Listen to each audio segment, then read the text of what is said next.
안녕하세요. 도기안입니다. 자, 이번 시간에 이제 우리가 공부해 볼 것은 이 질문을 통해서 이제 공부를 할 건데요. 자, 유찰이 많이 된 물건 중에서 연식이 매우 오래된 빌라들이 꽤 보인다. 네, 그렇습니다. 빌라는 원래부터가 좀 오래되죠. 그래서 이제 오래된 빌라들이 모이면 그 다음에 이제 재건축이나 이제 재개발 이 단계로 넘어가는 거죠. 그래서 이제 빌라들이라는 건 저도 이제 빌라로 재미를 많이 본 케이스인데, 왜 그러냐?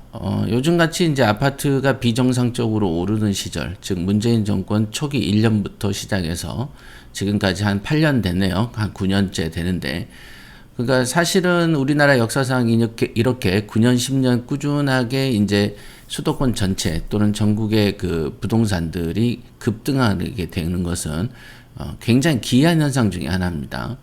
10년 내내 오를 수가 있을까요? 어떤 물건이라는 게. 그죠? 그리고 10년 내내 이렇게 비정상적으로 급등할 수 있을까요? 그런 일은 별로 없다. 이거는 자연적으로 그렇게 된 것이 아니고 어떤 부동산 정책의 실패로 인해서 밑에서 끄집어 올려진 상태인 것이죠. 그래서 너무 비정상적인 상태라는 것은 국민들 모두 다 알고 있을 것이다. 그래서 이런 현상들이 기이하게 있기 때문에 이제 요즘에 이제 부동산 대신에 이제 주가도 엄청나게 부양을 했지만 주가는 반드시 떨어지게 되어 있는 것이고, 이런 어떤 부동산은 떨어지긴 떨어지되 그 이상의 경제적 충격이 강할 때 부동산들이 떨어지게 되어 있죠. 그래서 이제 강력한 경제적 충격이 오기 전까지는, 즉 거품이 빠지기 전까지는 현재 어떤 정책의 실패로 인해서 부동산은 오르고 있는 중이다. 그거는 20년 전에도 올랐던 거가 아니고 그 비정상적인 오른 것은 한 8, 9년째 된다. 이렇게 말을 할 수 있습니다. 그래서 제가 이 말씀을 드리는 이유는 뭐냐면, 그 전에 이렇게 비정상적으로 아파트가 너무 좋아 보이고 너무 급등하는 이 상태 자체가 보기 드문 현상이기 때문에 경매를 처음 시작하는 사람들은 큰 돈을 갖고 있지 않잖아요. 그래서 큰 돈을 갖고 있지 않는 상태에서 소액을 갖고 있는 경매 투자자 입장에서는 이런 대형 아파트는 이제 소유하려면 최소 이제 몇억 단위로 갖고 있어야 되죠. 그러나 이런 비정상적인 상승세 이전에는 거의 다 뭐가 좋냐? 빌라를 통해서 돈을 벌었다. 이렇게 보실 수 있습니다. 빌라, 다가구, 그죠? 다세대가 빌라죠. 다가구, 그 다음에 단독, 이런 형태를 통해서 돈을 벌었다. 물론 상가도 그렇습니다. 저도 상가를 사서 이제 상가 비중이 반 이상이 넘죠. 저 같은 경우는 상가 비중이 한 80%는 되는 것 같아요. 왜냐면은 당시에 이제 주택 비중이 높았던 시절에 종부세가 처음 탄생했거든요. 그때가 언제냐? 노무현 때입니다. 그래서 이때 종부세가 처음 탄생돼서 그때 종부세를 당시 돈으로 2,500만 원을 내게 됐을 때 굉장히 쇼킹했다. 그래서 이때부터 이제 그 구조를 개편을 했다. 이렇게 보실 수 있습니다. 그래서 빌라라는 거에 그 투자 관념, 투자 가치에 대해서 말씀드린 거예요. 이왕이면 아파트면 좋지. 이 당시에도 아파트였지만은 요즘에 아파트를 사려고 한다는 것은 굉장히 큰 돈이 들어가기 때문에, 그 다음에 이 정부의 타겟이 된단 말이죠. 그 다음에 토지거래 허가 이런 것들이 많잖아요. 토지거래 허가가 돼요. 토호제가 있다 보니까 요즘에는 이제 그 일반 매매로는 이사를 가거나 이전을 하거나 거래하는 것 자체가 거의 어려워졌다. 불가능에 가까운 정도로 검열의 단계에 이르렀다. 이렇게 보실 수 있습니다. 그거를 피하는 방법이 경매와 공매다. 이렇게 보실 수 있고요. 그래서 경매와 공매가 이제 귀해진 거죠. 아주 귀해진 거예요. 그러나 귀해졌지만은 지난 1년 동안에 주식이 폭등했죠. 2,300, 2,500 하던 거가 막 9,300까지 올라갔으니까, 이렇게 1년 안에 급등하는 것은, 어떤 베네수엘라나 어떤 뭐라고 해야 되나, 비정상적인 시장에서나 발생할 수 있는 요소가 우리나라에 이제 발생한 케이스죠. 정말 보기 드문 겁니다. 이거는 금융시장에서 있을 수 없는 일이란 건 누구나 다 인정하는 일들이죠. 자, 그렇습니다. 그래서 우리는 그러면은 그 대다수의 이제 경매 투자자들은 소액을 들고 있기 때문에 빌라를 공략할 수밖에 없다. 여기까지 결론에 이르게 됩니다. 물론 아파트를 살 수 있을 정도로 큰 돈이 있는 사람은 지금 들어가면은 지금 들어가서는 오른다 그러죠. 그제 뭐 그 구리시라든가 뭐 이렇게 기흥구 뭐 이런 데가 이제 또다시 여기도 토지거래 허가 구역으로 투기 지역으로 묶였습니다만은 그랬더니 그 다음에 또 남양주로 가고 지금 이런 식으로 가다가는 이제 전국이 전부 토지거래 허가제까지 적용되고 규제를 당할 판이죠, 지금은. 그래서 그런 형태, 이런 분위기에서 그러면 나는 계속 그 오를 수 있는 거품이 이동하는 지역, 풍선 효과 지역으로 이동하겠다라는 생각은 경매쟁이 입장에서는 절대 하면 안 됩니다. 이거는 투자를 망칠 것이다. 이렇게 보면 되시고, 결론적으로는 이 부분에 대해서도 언젠가라고 해서 그게 뭐 머나먼 시절은 아니고요. 앞으로 거품 조정이 분명히 올 것이다. 이렇게 예측할 수 있습니다. 그죠? 이제 주식도 몇 개월 전부터 제가 말씀드렸죠. 조정이 올 것이다라고 말씀을 드렸고. 그래서 그러면은 지금은 이제 높은 데에서 사면 안 되고 경매 본연의 특징인 도매 시장이라는 특징을 이용해야 되고, 그 다음에 우리가 소매 시장에서 우리가 소액을 갖고 있기 때문에 작은 빌라부터 시작하는 게 옳다라는 말씀을 드리는 겁니다. 이거는 이제 빌라의 어떤 특징에 대해서 말씀드린 거고, 여러분들 이제 투자를 할 때는 당연히 내가 투자하는 어떤 종목의 특징 같은 거를 알고 가시는 게 좋겠죠. 자, 가격상으로 보면은 매력적으로 느껴지지만 20, 30년이 넘는 빌라의 경우에는 입찰 전에 내부를 볼 수도 없다. 예, 내부 볼 수 없죠. 낙찰받고 내부를 보게 되었을 때 수리비가 엄청 나오는 일이 많이 생길까 걱정이 된다라고 말씀을 하셨다. 네. 그래서 예상되는 수리비를 얼마를 뭐 대충 잡아가지고 보수적으로 잡는 게 어떠겠냐, 입찰가를. 예, 이러면 이제 이게 이제 초보 티를 팍팍 낸다. 이렇게 보실 수 있죠. 이제 이게 초보 티죠. 자, 이 집은 내부를 볼 수 있냐 없냐. 자, 내부를 이 지역이 만약에 아까 이게 지금 밑에 골라놓은 물건을 보니까 94년도 집인데, 그럼 이 지역은 94년도 집들이 한 채만 떨렁 있는 게 아니겠죠. 여러 채가 있을 것이다. 그럼 이 여러 채가 있으니까 당연히 나와 있는 물건들의 상태를 여러 가지의 물건을 보러 다니면서 다른 집의 상태를 볼 수도 있는 거지만, 어떤 경우에는 아예 해당되는 경매 물건의 집을 방문을 해서 현 상태를 직접 눈으로 목격할 수도 있는 것이고, 위아래 층의 집을 가볼 수도 있는 이런 상태의 어떤 기술들이 있죠. 그렇기 때문에 막연하게 가지 않고 내부를 볼 수 없다. 그러니까 안 해야지라는 것보다 당연히 기본 원칙은 내부를 볼 수 없다. 하지만 가능한 한 해볼 수 여지도 있다. 이 정도 생각을 하고 어떻게 하면 해볼까를 연구를 하는 것도 중요한 거죠. 자, 이렇게 접근을 해야 됩니다. 그 다음에 만약에 이게 어떤 집주인이 오랜 기간 살았다 그러면 뭔가 어떻습니까? 많이 낡았다는 추정도 할 수 있지만, 만약에 어떤 그 임차인이 존재한다. 그런데 그 임차인이 세를 가지고 살았다. 그러면 이런 경우에는 임대차를 했을 때 어느 정도의 내부 수리가 되어 있지 않을까라고 추론을 할 수도 있는 여지가 있는 그 임대차 조건도 있어요. 왜냐면은 실제로 이 집이 요즘 전세 사기 할 때 전세가가 높을 수도 있잖아요. 전세 가격이 높다.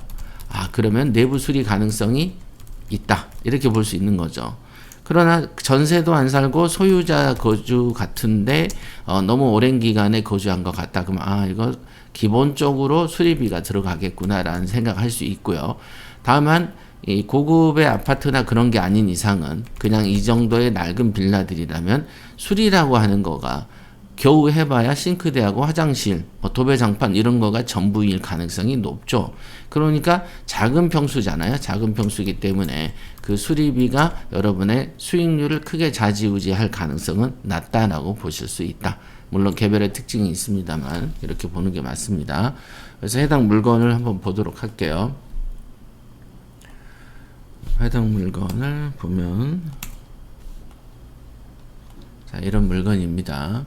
이런 물건인데 보면은 이게 보면은 가격이 굉장히 감정가가 이제 8,000원이죠.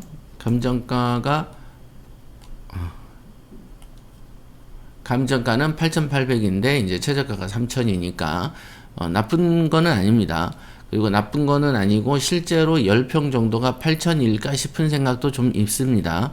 실제로 그럴지. 왜냐면 요즘에 이제 많이 집값이 올랐고요. 그 전세 가격이 올랐기 때문에 실제로 10평 정도의 전세 가격이 5천일지 6천일지 모르는 상황이에요.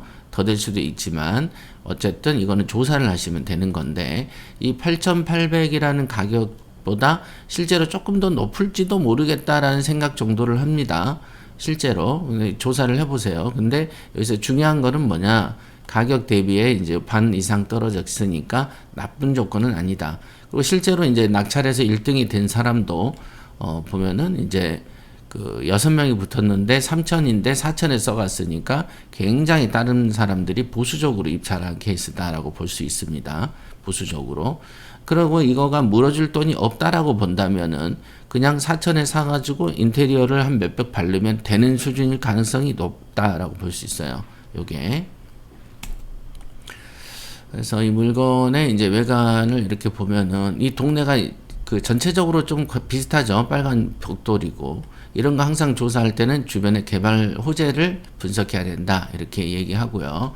이제 이런 거 저런 거 보면 이제 거의 지옥 같죠. 이런 거 보면은 이제 우울하다 이렇게 볼 수 있어요. 이런 거. 그러나 이게 그런 만큼 또 싸게 살 수도 있겠다.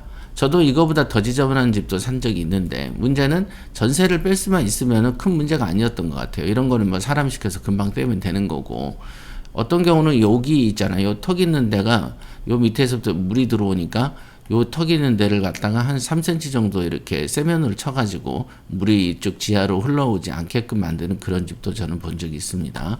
그래서 요런데 뭐 보면은 그냥 흔한 저렴한 빌라들의 어떤 외관을 갖추고 있다. 오래된 빌라들의 외관 이렇게 볼 수 있어요.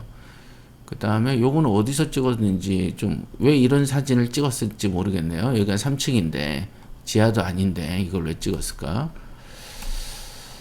그 다음에 이제 이런 집들 이런 거는 뭐 항상 저 같은 경우는 낡으면 이런 거보다 다 그냥 세면이란다 페인트로 싹 발라버렸던 페인트 칠을 다 해버리는 거 이런데 전체를 그러면 깔끔합니다 나름.